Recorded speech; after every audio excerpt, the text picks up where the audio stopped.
مسلمانان رونو مدرسیم شته دی، المارو کې قرآن مجیدونه هم پراته دي، استادان هم شته، عالمان هم شته، قاریان هم شته دی، حافظان هم. زمونږ اسلامي تاریخ کې داسې خلک تیر شوي دي چې هغوی ته به داسې په اسانه باندې د قرآن زده کړه د هغې موقع نه میلاوېده.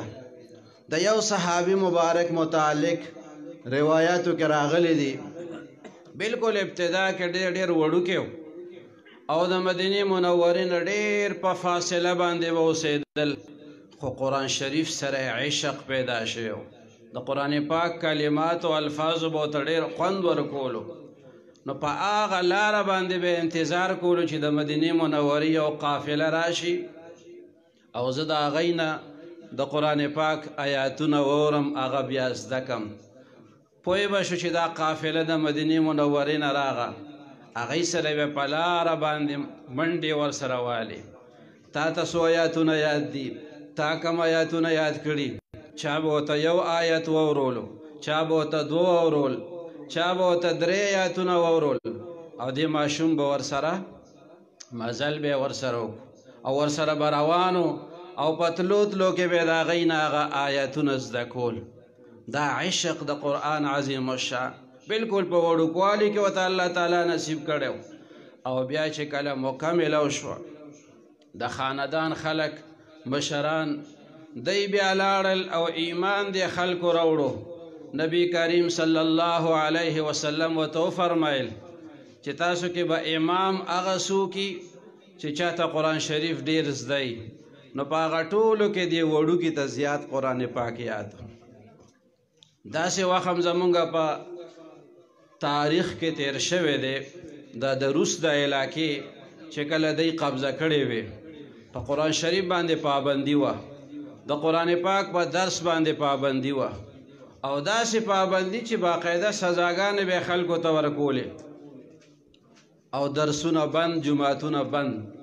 دا خو د دې مدرسو د دې علماو برکات دي چې زمونږ استاسو د علاقې د قرآن او د حدیث په دې مدرسو باندې آبادې دي. هغه وخت کې د روس په علاقه کې په درس قرآن باندې پابندي وه، د چا په کور کې چې به قرآن مجید وموندی شو هغوی به هم په جیل کې اچول. نو بیا دا حافظان دی به بیا د دنیا کاروبارونه را شروع کړ. وی یاره زه د درزیتوب دکان کوم، نو د درزیتوب په دې کار کې به د قرآن کولو د حکومت نه په پټه باندې، او مسلمانانو به د خپل ماشومان د درزي صاحب سره کینول، خلکو ته به دا پیغام ورکو چې یاره مونږه درزیتوب زده کوو په دې خپلو بچو باندې. او هغه د درزي په دکان کې به ماشوم ناستو او استاد به ورته وی اعوذ بالله من الشیطان الرجیم بسم الله الرحمن الرحیم الحمد لله رب العالمین.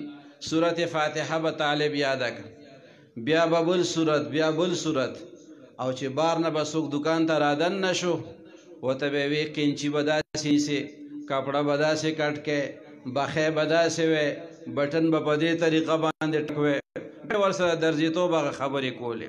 او چې هغه باري کس به بار ووتو بیا به ورته چې مخکې وایي الرحمن علم القرآن خلق الانسان علمه البیان. نو د قرآن عظیم الشان درس به ورته کولو.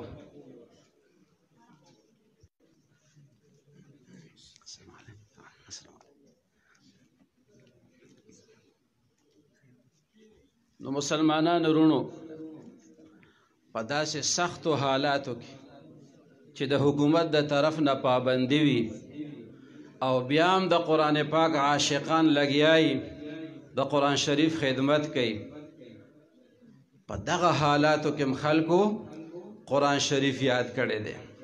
هغه وړوکی ماشوم چې هغه به قرآن شریف په سترګو هم نو لیدلی او د الحمد نه به یې شروع که او والناس پورې به ټول قرآن شریف هغه ته یادو، او کتاب ورته د قرآن شریف یو نسخه مخې ته کېښوه چې په دې کې راته صورت واقعه راوباسه، نو هغه ماشوم ته به نه وه معلومه، ځکه هغه قرآن مجید په سترګو نو لیدلی او په یاد به دغه شان د استاد نه یاد کړو. نو خلکو داسې محنتونه کړي دي او په دې طریقه باندې دا دین مونږ او تاسو ته را رسېدلی دی.